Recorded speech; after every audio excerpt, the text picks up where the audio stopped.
সংস্কার ও ছাত্র রাজনীতি নিষিদ্ধ সহ 5 দাবিতে দিনভর অবরুদ্ধ করে রাখা হয়েছে ভিসিকে। নতুন ভিসি নিয়োগ দেওয়া না পর্যন্ত ক্লাস পরীক্ষায় না ফেরার ঘোষণা দিয়েছে শিক্ষার্থীরা। ক্যাম্পাস পরিস্থিতির বিস্তারিত জানাতে সেখান থেকে সরাসরি যুক্ত হচ্ছেন সহকর্মী রামিম চৌধুরী। রামিম, নতুন ভিসি নিয়োগ দেয়া না পর্যন্ত ক্লাস পরীক্ষায় না ফেরার যে ঘোষণা, এরপর আসলে কি বলছে প্রশাসন, আমাদেরকে জানাবেন।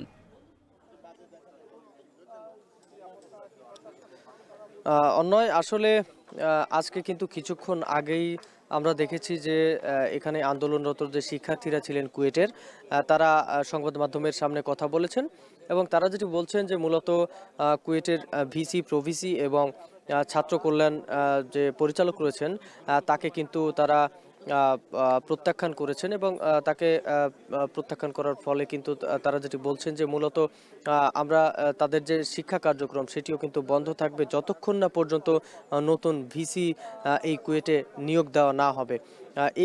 এই ঘোষণা দিয়ে কিন্তু তারা যার যার হলে প্রবেশ করেছেন এবং তারা যেটি বলছেন যে মূলত যে হলগুলো রয়েছে সেই হলগুলোতেই কিন্তু তারা এখন অবস্থান করবেন, তবে কোনো প্রকার পরীক্ষা বা শিক্ষা কার্যক্রমে কিন্তু তারা অংশগ্রহণ করবেন না যতক্ষণ পর্যন্ত নতুন ভিসি এখানে নিয়োগ না দেওয়া হচ্ছে।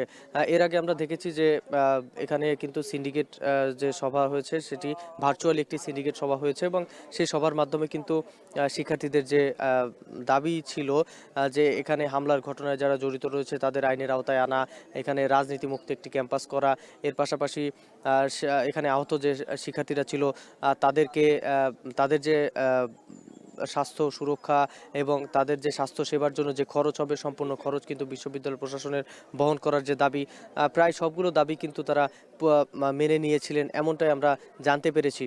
তবে এখানকার ভিসি প্রভিসি এবং ছাত্র কল্যাণের যে পরিচালক তার প্রত্যাহারের যে দাবি সেই দাবি কিন্তু তারা মানেননি এবং ঠিক সেই কারণেই কিন্তু এখানকার শিক্ষার্থীরা তাদের যে শিক্ষা কার্যক্রম সেটি এখনো পর্যন্ত বন্ধ রেখেছে। তবে অবরুদ্ধ করে রাখা হয়েছিল যেখানে ভিসিকে, তবে এখানকার যে ভিসি এখনো পর্যন্ত তিনি আমার পিছনে যে ভবনটি দেখছেন এখানে কিন্তু তিনি এখনো পর্যন্ত অবস্থান করছেন। তবে সাধারণ শিক্ষার্থীরা যারা রয়েছেন তারা কিন্তু এখান থেকে চলে গেছেন এবং যার যার হলে কিন্তু তারা এখন পৌঁছাচ্ছেন এবং তারা যেটি বলছেন যে আসলে তারা যেহেতু এখানকার বর্তমান ভিসি যিনি বর্তমানে আছেন তাকে তারা প্রত্যাখ্যান করেছেন, সে কারণে কিন্তু তারা সে যে কোনোভাবে যে কোনো জায়গায় যেতে পারে বলে তারা জানিয়েছেন।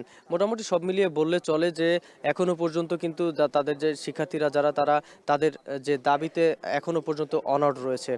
তো এই ছিল আমার কাছে খুলনার আর কুয়েটে যে সবশেষ খবর আর কি। কুয়েট থেকে সরাসরি যুক্ত ছিলেন সহকর্মী রামিম চৌধুরী।